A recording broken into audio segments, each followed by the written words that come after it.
So hello friends, welcome to U Fitter Techno channel. तो friends, fitter turner एवं machinist trade के लिए हमने जो है 1000 टेक्निकल क्वेश्चन की इस सीरीज जो है स्टार्ट की थी, जो कि हिंदी और इंग्लिश दोनों लैंग्वेज में था। उस सीरीज का यह 7वां वीडियो है। इससे पहले हम लोग जो है 6 वीडियो में जो है 120 क्वेश्चन को कवर कर चुके हैं।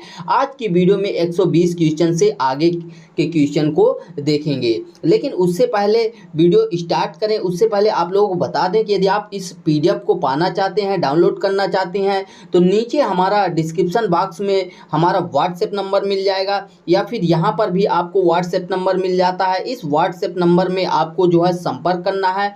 वहाँ पर आपको जो है 200 पेमेंट करने के बाद ये पीडीएफ जो है व्हाट्सएप में ही मिल जाएगा। तो यहाँ पर 120 नंबर के क्वेश्चन में देख लेते हैं क्या बोला गया था। 120 में बोला गया था, which decide the point angle of drill. Drill के बिंदु कोण को कौन तय करता है? कौन तय करता है? Drill material, job material, cutting speed, या फिर साइज ऑफ द ड्रिल। तो ड्रिल का पॉइंट एंगल की बात की गई है, बिंदु कोण। तो जो पॉइंट एंगल होता है वह हमारे जॉब मटेरियल के ऊपर डिपेंड करता है कि सॉफ्ट है जॉब या हार्ड है, उसके ऊपर डिपेंड करता है। नेक्स्ट बोला गया 121 नंबर में कि for hard and tenacious material which type of drill is used. यानी कठोर और दृढ़ सामग्री के लिए किस प्रकार की ड्रिल का उपयोग किया जाता है। तो देखिए, जो हमारी ड्रिल होती है उसके हेलिक्स एंगल के आधार पर जो है उसको 3 टाइप से डिवाइड किया गया, एन, एस और एच।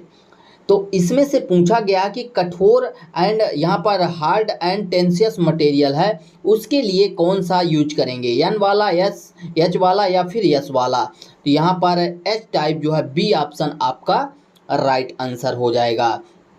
नेक्स्ट बोला गया है, which material is used making drill. यानी ड्रिल बनाने के लिए किस सामग्री का उपयोग किया जाता है? क्या कास्ट आयरन से ड्रिल बनती है, माइल्ड स्टील से, या फिर राट आयरन, या फिर हाई स्पीड स्टील। तो यहाँ पर हाई स्पीड स्टील आपका राइट आंसर हो जाएगा, डी ऑप्शन।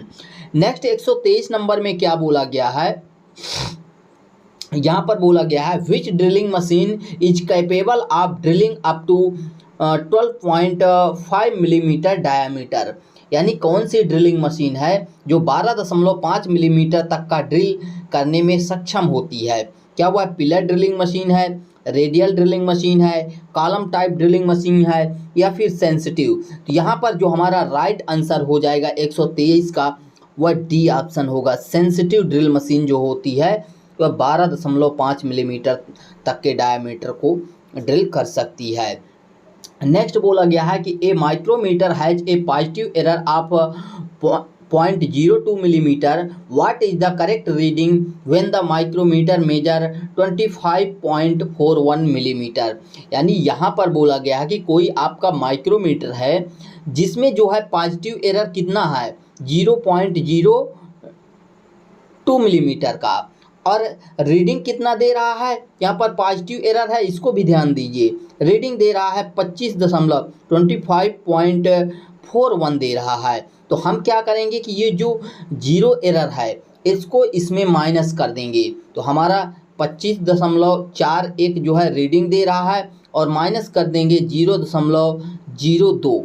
क्या, क्योंकि यहाँ पर पॉजिटिव एरर है, तो जब पॉजिटिव एरर है तो माइनस करेंगे, निगेटिव एरर है तो प्लस करेंगे। यहाँ पर माइनस कर देते हैं तो कितना आ जाएगा, यहाँ पर आपका राइट आंसर हो जाएगा 124 का ए ऑप्शन, 25.39 जो है मिलीमीटर आपका राइट आंसर आ जाएगा।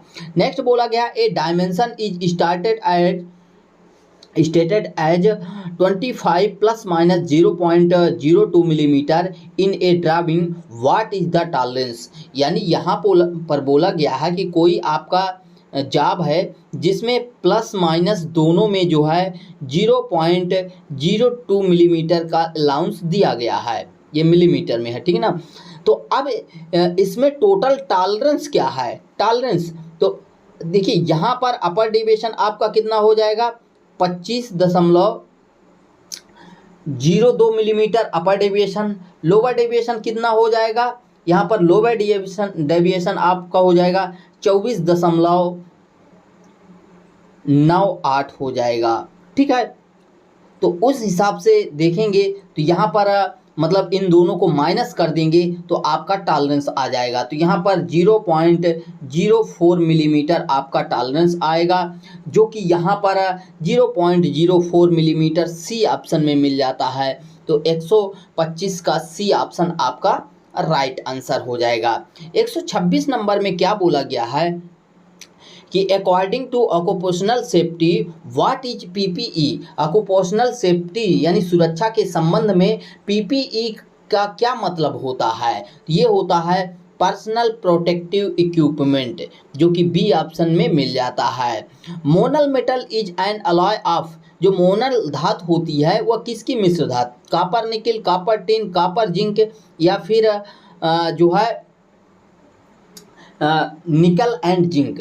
तो जो हमने ट्रिक बताया था आपको हमारे वो पुराने वीडियो में पिछले चैनल में आप लोगों को मिल जाएगा। मोनल मेटल के लिए हमने आपको ट्रिक बताया था मुमताज।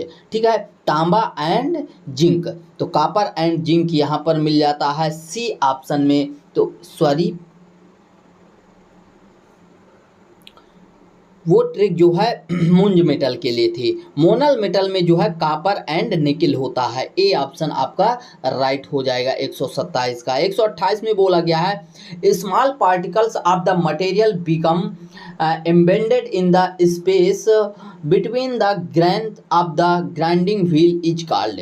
ग्राइंडिंग व्हील के अपघर्षक कणों के मध्य धातु के कणों के फंस जाने को कहते हैं। यानी जो हमारा ग्राइंडिंग व्हील होता है तो उसमें कुछ मतलब कण होते हैं जिनके बीच में जो है हमारे धातु के पार्टिकल्स जाकर फंस जाते हैं, तो उसको क्या कहा जाता है? उसको बोला जाता है हमारा यहाँ पर लोडिंग। बी ऑप्शन आपका 128 का राइट आंसर हो जाएगा। ये जो है ग्राइंडिंग व्हील में डिफेक्ट होते हैं वहाँ से लिया गया है। नेक्स्ट बोला गया which victim has given CPR immediately, यानी किसी पीड़ित को सीपीआर देना चाहिए। क्या सांस लेने में जब दिक्कत हो तब देना चाहिए, या फिर सर पर जब गंभीर चोट हो, या फिर गंभीर खून की कमी हो, या फिर निर्जलीकरण यानी डिहाइड्रेशन हो? तो किस कंडीशन में जो है सीपीआर देना चाहिए? तो सीपीआर जो होता है वह सांस लेने में जब दिक्कत आए, डिफ़िकल्टी इन ब्रीदिंग, यानी सांस लेने में जब दिक्कत हो तब ये किया जाता है, सीपीआर दिया जाता है विक्टिम को। यहाँ पर ए ऑप्शन राइट आंसर हो जाएगा। नेक्स्ट 130 नंबर में बोला गया है what is the size of the component by actual measurement after it manufacture, यानी उत्पादन के बाद भाग के वास्तविक आमाप को क्या कहा जाता है? Limit of size, actual size, maximum size, या फिर मिनिमम साइज। उत्पादन के बाद जो पार्ट का हमें वास्तविक आमाप मिलता है, यानी जो है माप मिलता है, उसे क्या बोला जाता है? Actual size. यहाँ पर बी ऑप्शन में आपको मिल जाता है एक्चुअल साइज, राइट आंसर हो जाएगा।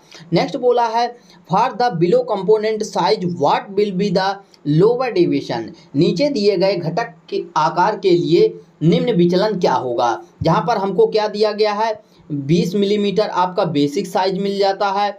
यहाँ पर प्लस और माइनस दोनों में अलाउंस दिया गया है।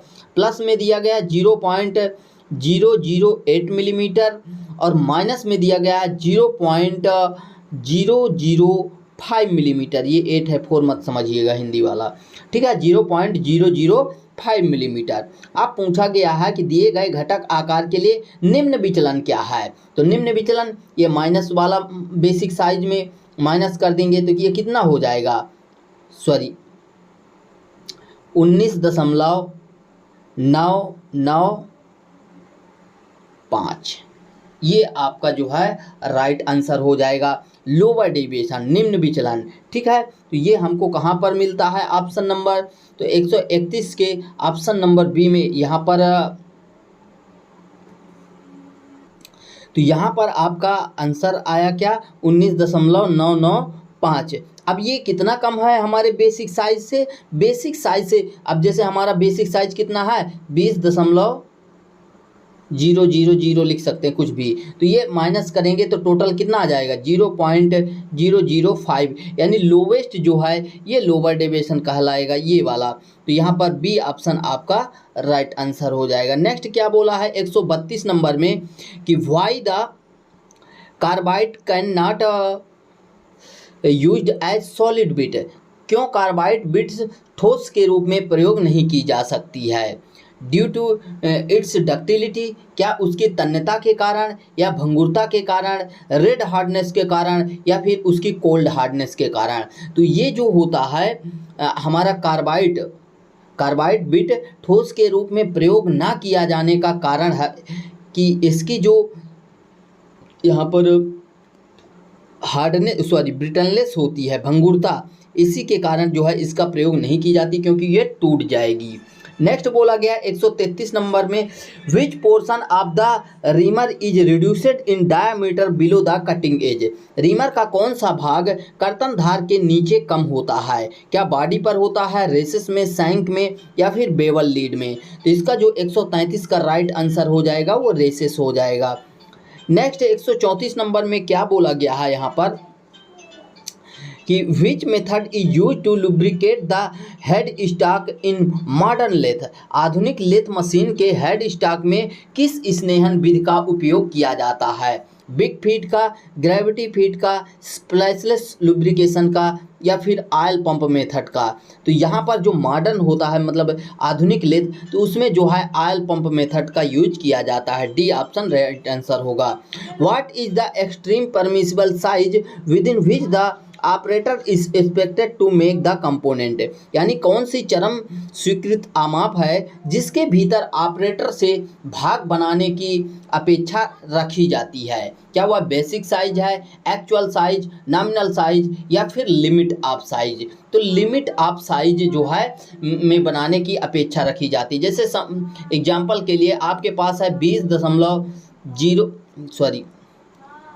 20 प्लस माइनस दोनों में 0.005 और माइनस में 0.005, दोनों में प्लस माइनस दिया गया है। ठीक है, तो इस कंडीशन में आपकी लिमिट क्या हो जाएगी 20.005 मिलीमीटर से लेकर 19.995 के बीच आप जाप बना सकते हैं और यही जो है लिमिट ऑफ साइज होता है। तो यहाँ पर लिमिट ऑफ साइज आपका राइट आंसर हो जाएगा। नेक्स्ट 136 नंबर में क्या बोला गया है which property avoid the breakage of cutting edge of tool, यानी कौन सा गुण औजार के कर्तन धार को टूटने से बचाव रखता है, हार्डनेस, ब्रिटलनेस, टफनेस या फिर मलिएबिलिटी। तो वो कौन सा होता है जो हमारे टूल के कर्तन धार को टूटने से बचाता है।